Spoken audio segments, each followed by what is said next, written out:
Lesson 25 in Likutey Moharan. Rabbi Nachman starts off that a person has to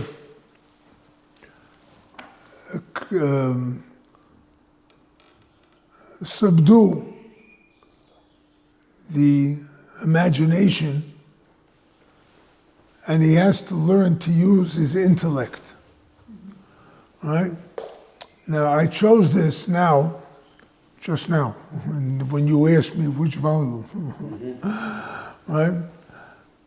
Because the world is crazy today. The world is absolutely crazy, right? No seichel, nothing, woke, whatever you want to call it, right? Now, we'll start off this way. The Gemara says in Sukkah that the Yetzer Hara has 7 names. 7 names. It's called evil, it's called stone, it's called the hidden one, it's called Orel, that's uncircumcised, and there's 3 other names, I just can't think of it now. Death? Huh? Death? Death. Mavet. No. No. No. Huh? Hash, snake. Huh? Snake. No. No. If you have a Gemara Sukkah, I could read it, but it doesn't matter. Okay. The point is, every one of those names, the hidden one, because he hides inside a person, or evil, right? All these things. Rabbi Nachman said, and he lived in 1800, right? At the turn of the century. Rabbi Nachman said, today we have to call the Yetzer Hara another name. Which name? Imagination. Imagination, right? Because Rabbi Nachman lived at the time, the Haskalah, the Enlightenment, when people started throwing away religion and using their own ideas, what they want, imagination. Today, we have cell phones, we have internet, we have YouTube, you have all the kinds of imagination that you can want. It's all there in front of your eyes, right? Rabbi Nachman said that you have to subdue the imagination and you have to come to seichel. Now, seichel has 3 parts. 3 parts. One is seichel chokhmah, seichel bekoach, potential intellect. The second one is seichel bepoel, an actual intellect where you take, it's called bina, I'll explain in a minute. And then there's the actual final result of your intellect. It's called chokhmah, bina, da'at. Okay? Now, what is this all about? Chokhmah is like you see as a child. It's because all potential. A child sees that's red, that's blue, that's white, right? They see colors. It's a big deal. Big deal. It's white, it's red, it's blue, whatever it is, right? Bina is understanding. There's a right side of the mind, there's a left side. The right side is chokhmah, the left side is bina, right? So the bina is understanding, what do I do with the colors? What can I do with it, right? I have a red light, I stop the car. Green light, I go ahead, right? So I understand what to do with the colors, right? That's chokhmah, potential, that's understanding, but the main thing is, what do I actually do? What do I actually, that's da'at. Da'at means knowledge that I understand what I'm doing, and I do it. I stop at a red light, I go forward at a green light. That's knowledge, that's da'at. I have to keep on building my knowledge, my chokhmah, I have to keep on understanding more and more, and then I have to. That's the main thing that a person has to do in life. The main thing. I have to use my head. Now, Reb Nosson, Likutey Halachot, right? You know Reb Nosson? You know of Reb Nosson? No, really. Reb Nosson was Rabbi Nachman's closest follower. And he explains what it is. Give you an example. Chumash is chokhmah, potential. All the laws of Torah are in Chumash. But I don't understand anything from Chumash. I don't know how to put on tefillin. I don't know how to keep Shabbos. I don't know how. Bina means I've began to understand. That's Mishnah. The Mishnah tells me these are the laws of the Torah. Right?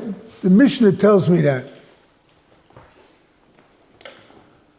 And then the Gemara explains how the halacha comes into being. That's das.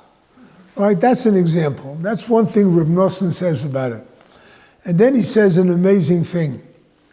Imagination is the highest level of a person in this world. Imagination led to the airplane. Imagination led to the automobile. Imagination led to the computer, led to the spaceships, led to all the medical discoveries. The imagination, we can do this. That's the highest level, because I imagine, anyone here of Jules Verne? 20,000 Leagues Under the Sea, right? He lived in the 1800s. There were no submarines then, right? But he imagined it, and it came to being. It's the same thing with everything in this world. We don't know what you can do, what the computer could do. And they started, and they worked one level after the next, and they come out with amazing machines. Amazing what you can do, okay? That's the koyach of imagination. That's in this world. But it's the lowest level of intellect from the upper worlds. From Olam Haba and whatnot, you have this world is called an intellect that's clear, precise wisdom, right?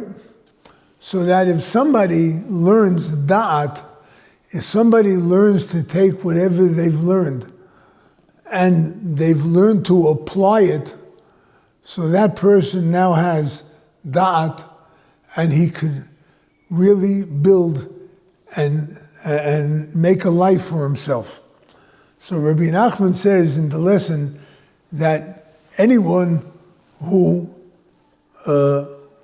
understands the only thing that remains with us after our 120 years is whatever we built with da'at, right? If I know a lot, big deal. What can I do with it, right? If I understand a lot, good, right? There's a lot of brilliant people out there. Take a look at all the professors in the universities, right? In America, they know a lot, but they don't do anything with it. It's all garbage. Mamish, it's all garbage, right? They take things and they present it to you. Oh, you have this, you have that. What did the kids learn?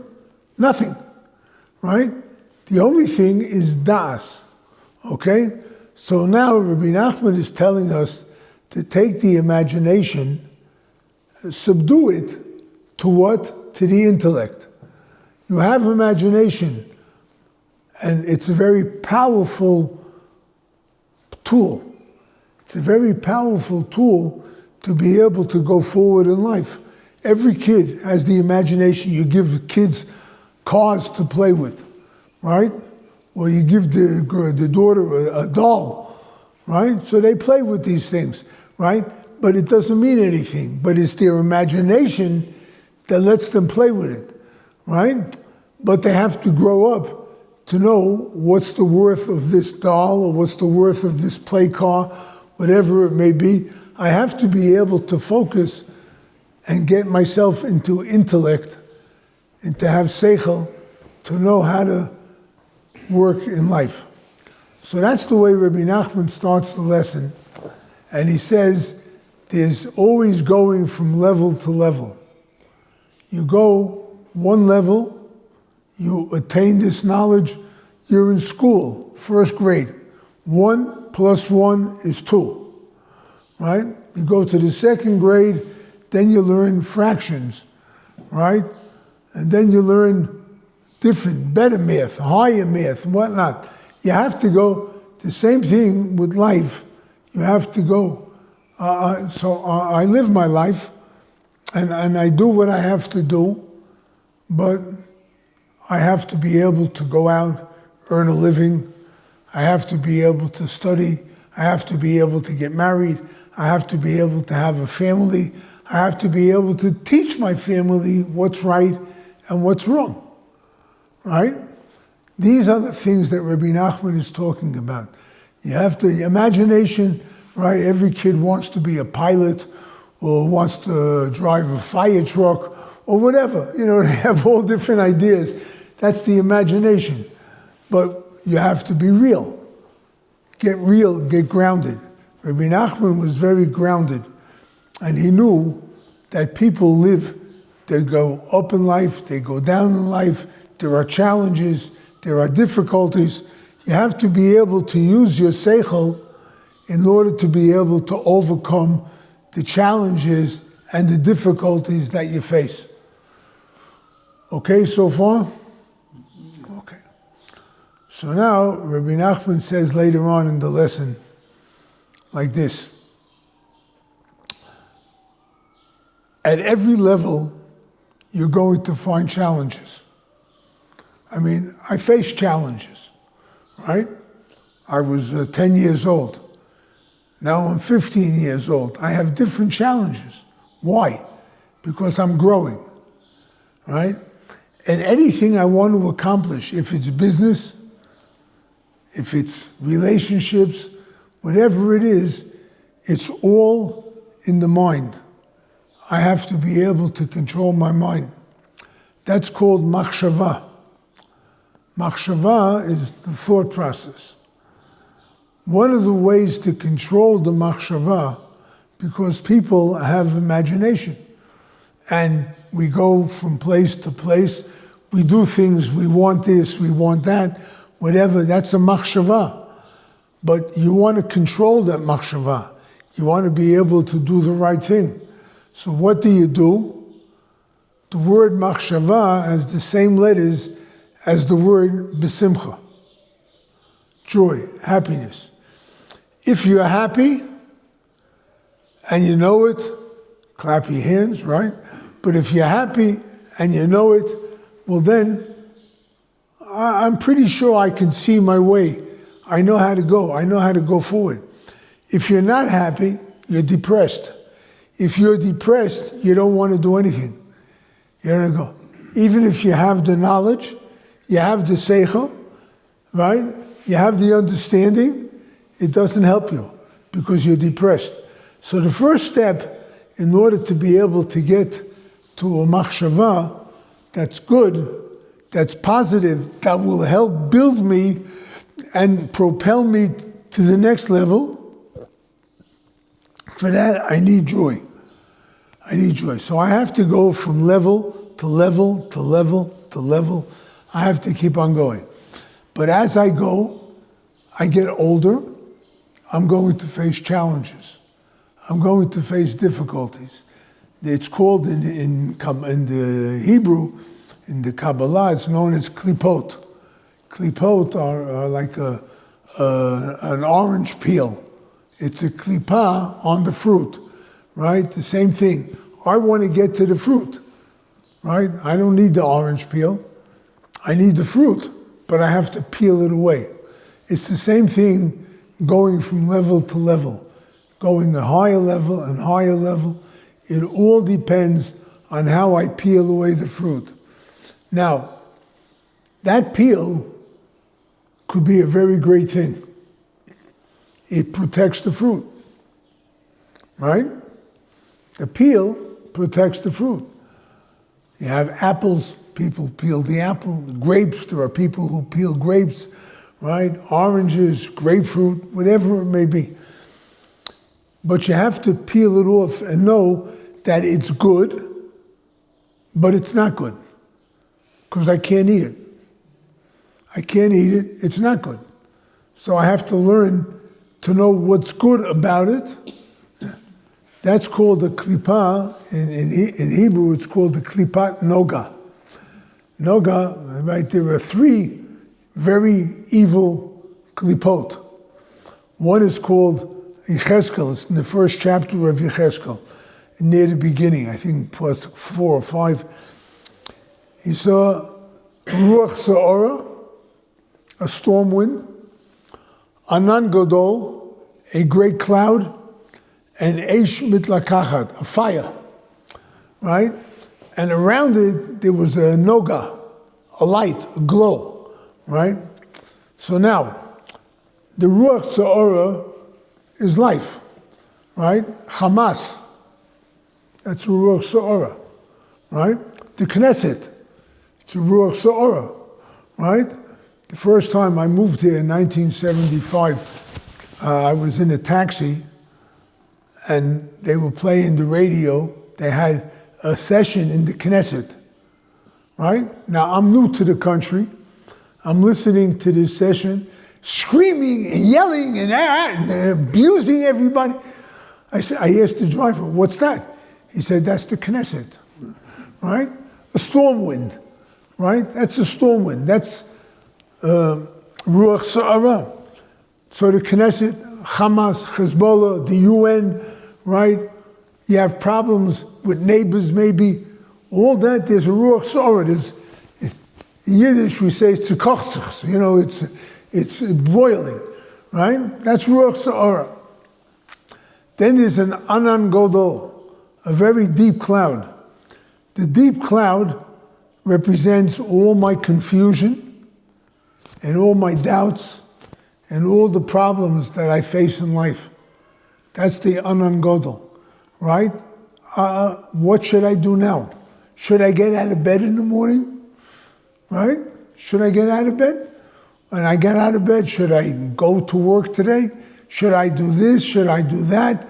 I have trouble with a child. I have trouble with a sibling, with a friend, with a business.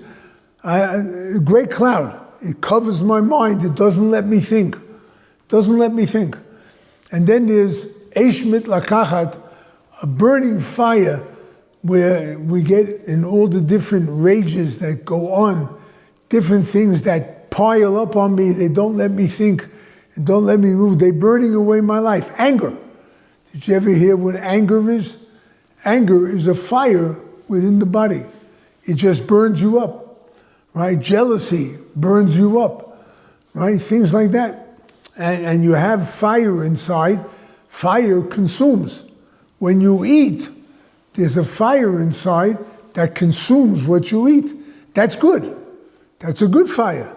But if you eat too much or whatever, there's different fires. Many fires, Eish Mitlakachat. These are all evil. Noga is a different breed. Noga has some good and some bad. Noga could sometimes be in the Kedusha, in the holiness, and Noga could sometimes be. And that's a big problem, because sometimes things look good and it's really bad. Yeshaya HaNavi says, Hoi ha'omrim l'rato. Can I speak Hebrew, the pasuk? Yeah? It's good, I'll explain it. Hoi ha'omrim l'ratov v'latov ra. Woe to those who say that evil is good and good is evil. Right? Look at all the Palestinian demonstrations and colleges and whatnot. They think it's good. They think it's a good thing. Right? And there we go. And the Tov Ra, good, they call bad. Israel, genocide. Who came up with genocide? South Africa, where they had genocide all the years. Right? And the Irish, well, they're fighting with the British all the years, right? These are the guys who are talking genocide, right? I mean, they call good bad, and they call evil good, right? Then the hemshech, the continuance of the pasuk is omrim la'or choshech v'choshech or. They call light darkness, and they call darkness light, right? Somim mar l'mosok u'motok l'mar. They say sweet is bitter and bitter is sweet, right? That's the way Yeshaya Hanavi depicts it. That's what noga is. Noga is something that's generally seen, it appears good, a good investment. Anybody here remember Bernie Madoff, right? It was great to invest with Bernie Madoff, right? That's tov, right? Good investment, he gave you a good return, right? But it was ra, it was evil, evil. He destroyed lives, $50 billion, amazing, right? Hoya oimim l'rat tov, that's noga. Noga is something that appears good, and I think it's good, and it's really evil. What do I do with noga? How do I get over it? How can I overcome? I don't know. It looks good. It looks great. Now they're talking here peace, right? A 5-year ceasefire in order, to make peace in Gaza. You ask me, it's evil. You want the hostages back? I want them back. But you get the hostages back, you give them 5 years so they can rearm and get more thing, and then they can do it again in 5 years. What's the seichel? Destroy them once and for all. Finished. Right? That's what Netanyahu said a year and a half ago. He got nowhere. Right? What would you say today if they say either give us 5 years, if not, we kill the hostages? If not? If not, we kill the hostages. The 59 hostages there, 24 okay. Alive. Okay, a very good question. The Gemara talks about it, Gemara in Masechta Gittin. The Gemara says, Ein podin et hashvuyim ela ad kedei demehen. You should only redeem hostages. In those days, they used to kidnap people all the time and sell them into slavery. That's what happened in the time of the Talmud, right? That's what happened with the pirates 200 years ago, right?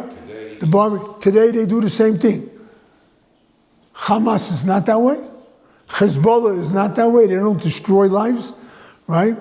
So you should only redeem a person if at the worth of what that person is. Now, how much is a person worth? If it's my father, if it's my brother, my son, right? How can I put a value on their life? I can't. But I can say that if you allow Hamas to exist, you're going to have this again. Because they did it 5 years ago, or 10 years, 2014, right? And they did it a few years before that. And I'll go back. You remember 9/11? Right? 9/11? Right? Do you remember that the first few days after 9/11, the Palestinians in Gaza were celebrating? They had videos of the celebration, and that was a few years before Hamas took over Gaza.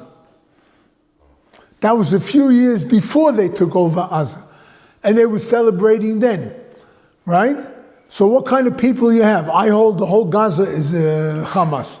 That's my opinion, right? And you got to get rid of them. And I said October 8th. I said then, I mean, it's too far in the past. You tell Hamas you have 24 hours to bring back the hostages. Would they have done it? No. They wouldn't have done it. Hamas, right? But you go in and you destroy the whole Gaza. Nobody would have said a word. That first week, nobody would have said a word. Now everyone, oh, they're starving. They're starving. What do they do to the hostages? What are they doing to the hostages? Starving. So why don't you starve them? Right? Destroy them. No. I mean, that's ha'oimim l'rat toiv v'latoiv ra. Those who say to evil is good and good is evil. It's a mitzvah to support Aza. No, it's not. It's not. But that's Noga. That's the klipa, that's the husk of Noga, which turns everything around and makes this looks this way and this looks that way. How do we get out of it? Right? Rabbi Nachman says that in order to be able to destroy the klipot, destroy the husks, those that will destroy us, the power of tzedakah is what does it. To give charity. Why?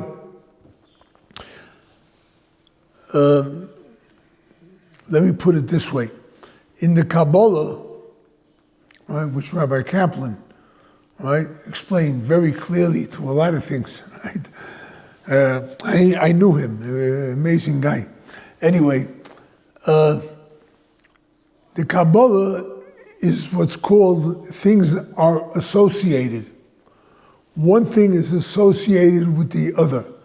In Rabbi Nachman's language, this is bechinat zeh. When you're bochein and you examine each item, they're similar, right? So he says like this, the sefirot, the spiritual energies. Are you familiar with sefirot? You've heard, yeah? Okay. So the sefirot are things in this world are associated with the sefirot. Gold, silver, copper, valuable minerals, they correspond to the different sefirot. Silver is chesed. It's white, kindness, right? Gold is a reddish color, right? It represents gevura, right? Copper is nechoshet, whatever. Point is that money takes on a spiritual, what's the word for it? A spiritual energy, but there's a better word for that. I just can't think of it now. Huh? Form? I don't hear. Form. He says form. Form. Okay. We can use energy or form. Okay. Point is that money takes on the value and the energy and the shine, the illumination of the sefirot. Right? Because silver represents chesed, gold represents, so that's money. Tzedakah. Someone gives tzedakah, he's energizing these powers from heaven. The energizing the power of chesed to be able to do good, extend kindness so that we can redeem the hostages, so that we can get something done, right? Or gold, which represents gevura, which is a constriction or something I have to hold back on in order to be able. I mean, a guy wins a lottery of $1 million, right? But they don't have any constriction how to spend that money, they lose it. And it's a known fact that most people who win the lottery, right, they lose the money after a few years because they don't know how to invest it and how to watch it, right? So you need chesed, kindness, to win the lottery, and you need the gevura, the constrictions to contain and hold it, right? Tzedakah has those powers. Tzedakah has the power. So that means when I'm faced with good or bad, I need to know what is good. I need to know the power of goodness, how far I could extend that power of goodness, and how far could I extend it, right? If I give tzedakah, tzedakah illuminates the path for me, right? Now Rabbi Nachman goes on to explain a very interesting thing. You're familiar with Jewish history? Right? If you know 1,000 years ago, let's say, Germany, the Jews lived in Germany or France, and then they moved to Poland, right? Now, Poland, for example, they had the Polish lords. They owned the property, which was Ukraine and the Muscovite, right? They owned that property. They owned cities. They owned everything. Germany was the same thing. They had the German lords who loaned their. So what happened? They would tax the Jewish communities incessantly. The guy would wake up in the morning and see that he's broke. He would wake, I need from 1,000 talents of silver from the Jewish community. That's what they would just place taxes upon every community, wherever they were. Why? Whoever owned that area. Why? Because Jewish money is illumined. It represents the spheros. It represents the heavenly and the godly spiritual energy that's found in this world, right? Because Zav and Kesef, gold and silver, when it's by a goy, it has no shine. It doesn't shine, it's not illuminated. And they would see the beauty of Jewish wealth and they would want it. They would take it away. But when it got to the goy, the shine was lost, which is why they used to ask time and time again, tax again, take more. This went on all the years of our exile, right? Yeah, the government's tax. They need money. Why? Because they're not doing anything good with it, right? They're supporting Arab education. I may sound like I'm a right-winger, and I am. I'm a right-winger, right? But again, I don't believe that the left is right. But okay, the left could argue with me. But I won't argue with them, it's not worth it. But whatever the case is, you have all these different things of what's right and what's wrong. The taxes would come again and again and again. And why, you'll notice, there's an obsession in the world with Jewish wealth. There's an obsession, right? The Jews got this, the Jews have that, they run the country, they run the media, they run this, they run that, right? Where does that come from? Because of the shine of Jewish money, right? Taking it, From the money? huh? A shine from the money?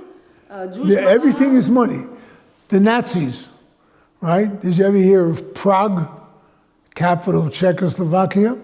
The Nazis made a museum in Prague, right, to collect all the Jewish wealth that they didn't use to take to themselves, right? And they made a museum to the forgotten people, right? But it was all money. They used to pull golden teeth out of a person's mouth, right? Why? It's all money. Everything is the shine of Jewish money. Because a Jew, when he has the money, he gives tzedakah. Even the left, they give some tzedakah too. Not much, but they give, right? That's the point. The point is that you have to realize how powerful the mitzvah of tzedakah. Why? Because when you give that tzedakah, then you are empowering chesed and gevura on the right side, not the wrong side, not the bad part of noga, but the good part. You're empowering it to spread chesed in the world, and the more a person does chesed, the more he does acts of chesed and kindness and tzedakah, right? The more heaven bestows upon us chesed, and the more Hashem will help us, protect us from the evil. So that's the idea what Rabbi Nachman says. Imagination is so powerful that you can't imagine how powerful your acts are. Seichel, da'at, when you come to da'at, you've reached an idea.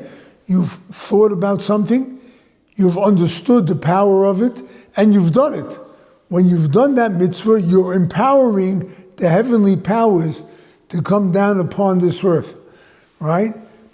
And if you do that, then you could get to true da'at, true knowledge, what is right and what is wrong, and then you could overcome all the silly imaginations that we have, all the different things.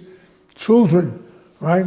I'm a little jealous, My grandchildren can take a cell phone and they do, who knows what kind of things they do with a cell phone.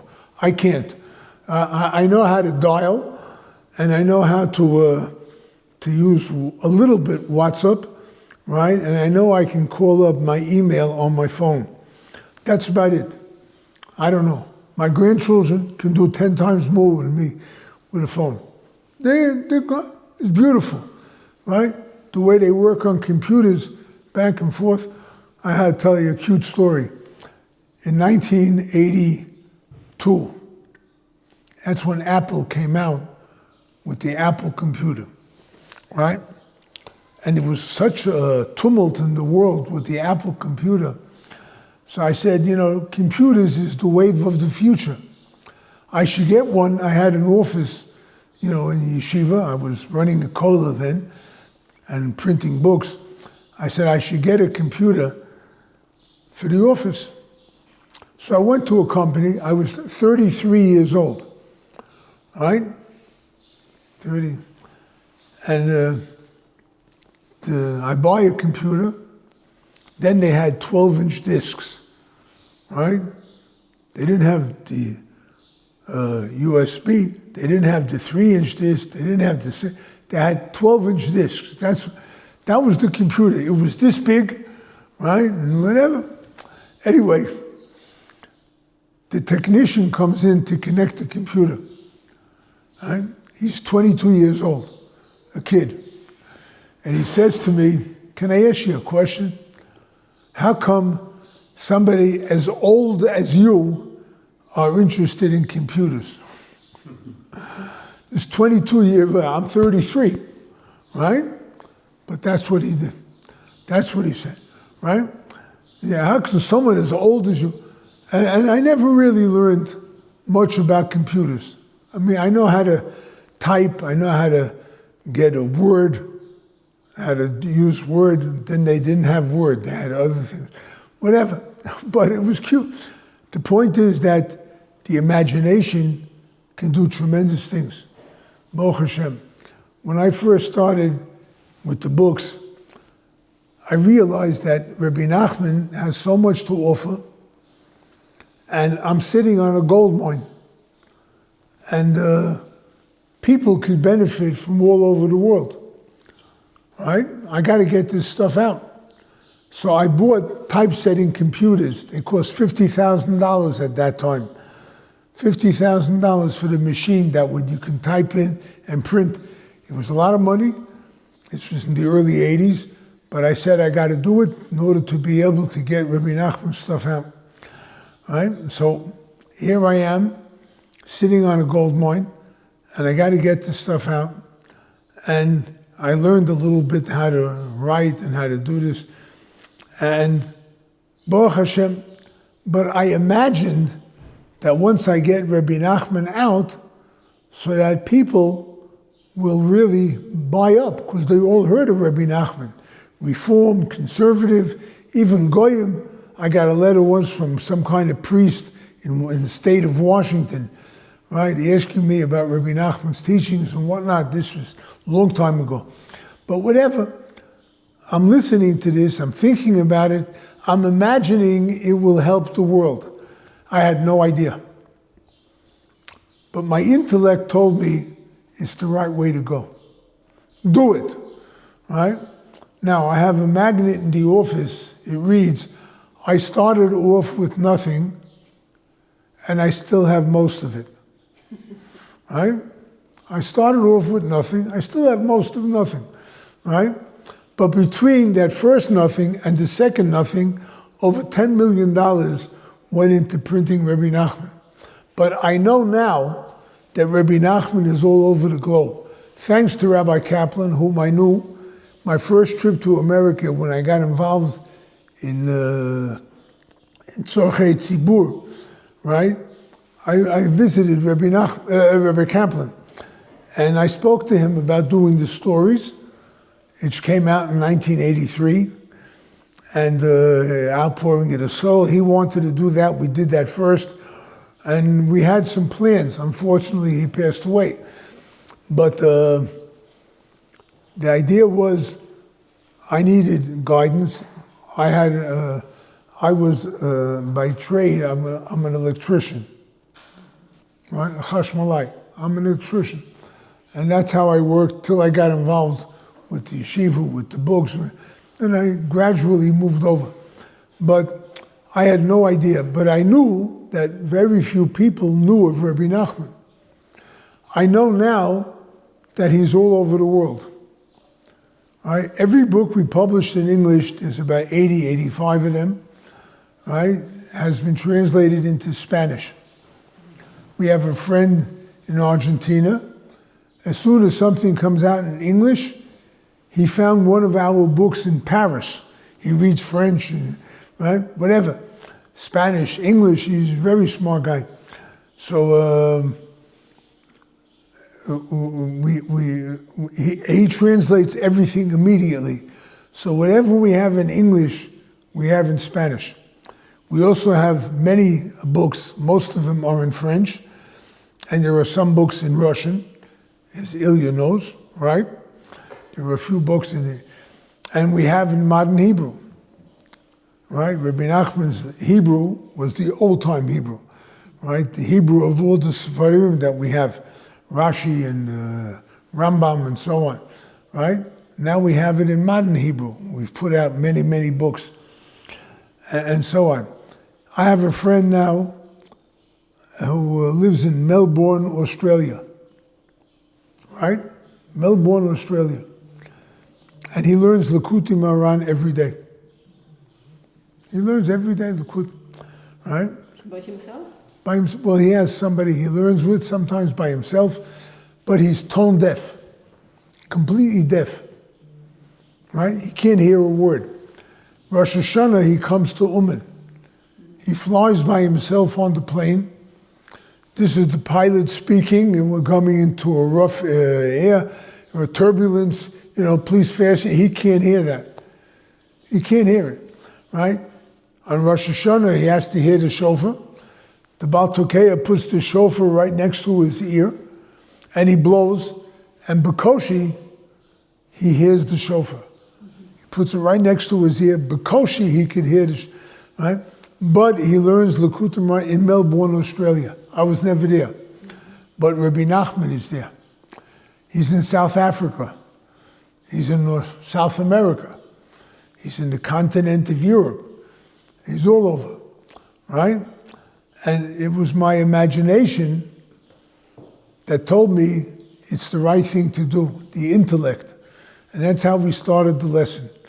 You have to learn to take imagination. Don't let it stay in the realm of imagination. Learn to use your head. Learn to rise above what seems this way and make the right decision. And that way, Be'ezrat Hashem, we'll come to knowledge of Hashem. We'll come to do the right thing all the time. Okay?